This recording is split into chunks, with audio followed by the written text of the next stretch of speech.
Namaste. Namaste, Bhagavan. Love you all. So happy to see you, Bhagavan. Thank you. I'm also very, very happy to see you all. So, Anette, could we start with the questions? Yes, please, Bhagavan.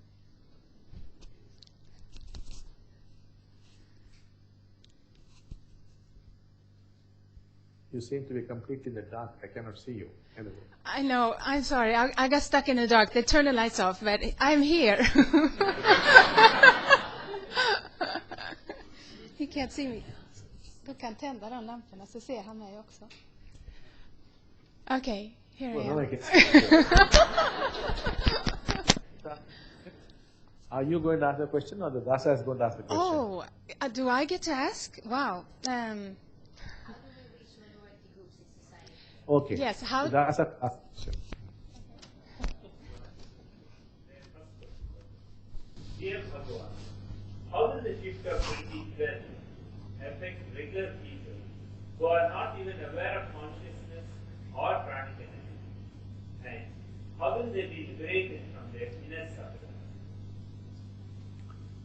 When the phenomenon broke out in the year 1989, the phenomenon was taking place within the school campus, and we were all working on the phenomenon.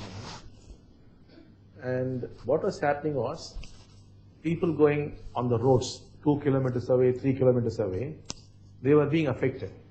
There would be tractor drivers, car drivers, who kilometers away from the campus used to move into some kind of state, and they used to be driving this way and that way, and it was as though they would meet with some accidents.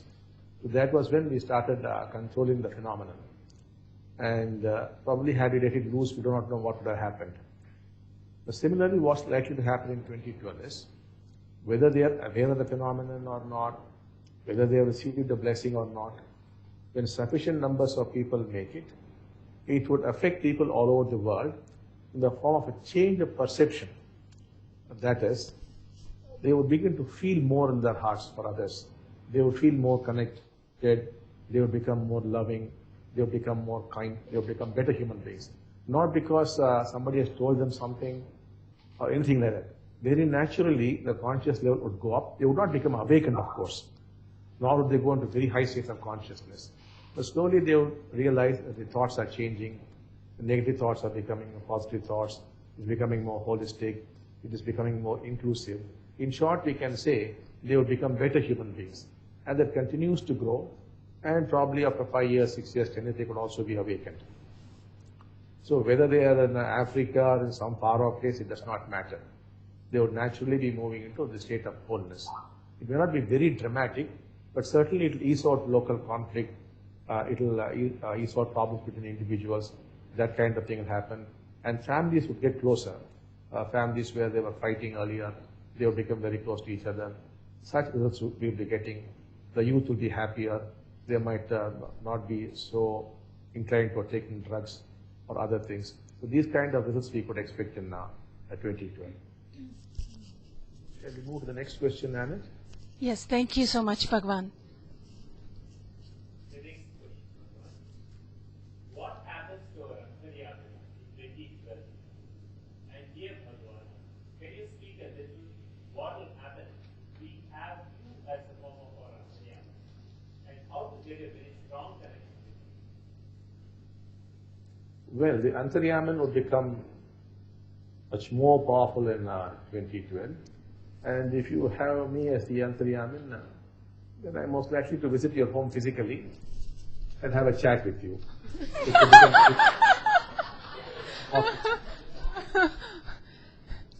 In fact, the last 2 months it has got stepped up in India.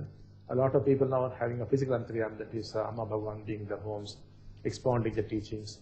That kind of thing is now started in a big way in India. So this is spread all over the globe.